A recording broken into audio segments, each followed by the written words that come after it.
காஞ்சிபுரம் வரதராஜ பெருமாள் கோவிலில் ஸ்ரீ சைலேச தயா பாத்திரமும் 4000 திவ்ய பிரபந்தமும் மணவாள மாமுனிகள் வாழி திருநாமம் பாடவும் தென்கலை பிரிவினருக்கே முழு உரிமை உள்ளது என்று சென்னை உயர்நீதிமன்றம் தீர்ப்பளித்துள்ளது. காஞ்சிபுரம் வரதராஜ பெருமாள் கோவிலின் பிரம்மோற்சவ விழாவின் போது திவ்ய பிரபந்தம் மற்றும் வாழி திருநாமம் பாடுவது தொடர்பாக வடகலை மற்றும் தென்கலை பிரிவினரிடையே சுமார் 200 ஆண்டுகளுக்கும் மேலாக பிரச்சனை நீடித்து வந்த நிலையில் இந்த தீர்ப்பு வெளியாகியுள்ளது. காஞ்சி வரதராஜர் கோவில் வைணவத்தின் ஒரு முக்கிய திவ்ய தேசமாகும். இங்குள்ள வைணவர்கள் பிரதானமாக வடகலை மற்றும் தென்கலை என பிரிக்கப்பட்டுள்ளனர். வடகலை மரபை வேதாந்த தேசிகரும் தென்கலை மரபை பிள்ளை லோகாசாரியாரும் தோற்றுவித்தனர். வேதாந்த தேசிகர் காஞ்சியில் வாழ்ந்தார். மணவாள மாமுனிகள் திருவரங்கத்தில் வாழ்ந்தார். பிரம்மோற்சவத்தின் போதும் சுவாமி புறப்பாட்டின் போதும் வீதி உலாவின் போதும் திவ்ய பிரபந்தம் மற்றும் வாழி திருநாமம் பாடும் உரிமை யாருக்கு என்பதில்தான் முக்கிய பிரச்சனை உள்ளது. தென்கலை பிரிவினர் ஸ்ரீ சைலேச தயா பாத்திரம் என்னும் தனியன் மற்றும் மணவாள மாமுனிகள் வாழி திருநாமம் பாடுவதை உரிமை கொண்டாடுகின்றனர்.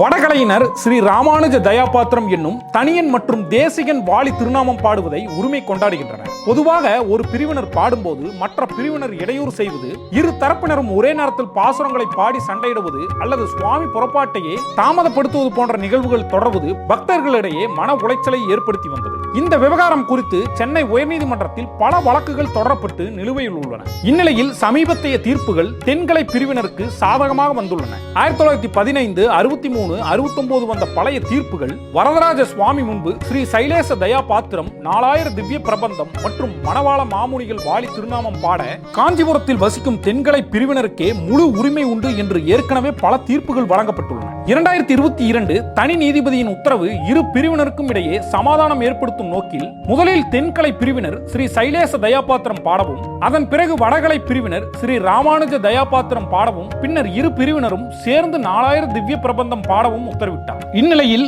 தற்போது வந்துள்ள இரு நீதிபதிகள் அமர்வின் அண்மை தீர்ப்பு தனி நீதிபதியின் உத்தரவை எதிர்த்து தென்கலை பிரிவினர் தாக்கல் செய்த மேல்முறையீட்டு மனுவை விசாரித்த உயர்நீதிமன்றத்தின் இரு நீதிபதிகள் அமர்வு பழைய தீர்ப்புகளை, அதாவது 1915, 63, 69 உறுதி செய்து தீர்ப்பளித்துள்ளது. அண்மை தீர்ப்பின் சாராம்சம் வழக்கை விசாரித்த டிவிஷன் பெஞ்ச் கடந்த 1910, 15, 63, 69 ஆகிய ஆண்டுகளில் பிறப்பிக்கப்பட்ட தீர்ப்புகளின் அடிப்படையில் வரதராஜ பெருமாள் முன்பாக ஸ்ரீ சைலேச தயா பாத்திரமும் 4000 திவ்ய பிரபந்தமும் மணவாள மாமுனிகள் வாழி திருநாமம் பாடவும் காஞ்சிபுரத்தில் வசிக்கும் தென்கலை பிரிவினருக்கே முழு உரிமை உள்ளது. வடகலை பிரிவினருக்கு இந்த உரிமை நிலைநாட்டப்படவில்லை. எனவே இரு தரப்பும் சேர்ந்து ஒன்றாக பாட வேண்டும் என்று சென்னை உயர்நீதிமன்ற நீதிபதியின் உத்தரவை ரத்து செய்கிறோம் என்றும் தீர்ப்பளித்துள்ளது. நீண்ட வருடங்களாக நீடித்து வந்த வடகலை தென்கலை பிரிவினர் இடையேயான பிரச்சனை இந்த தீர்ப்பின் மூலம் முடிவுக்கு வந்து சமரசம் ஏற்படும் என்று நம்புவோம்.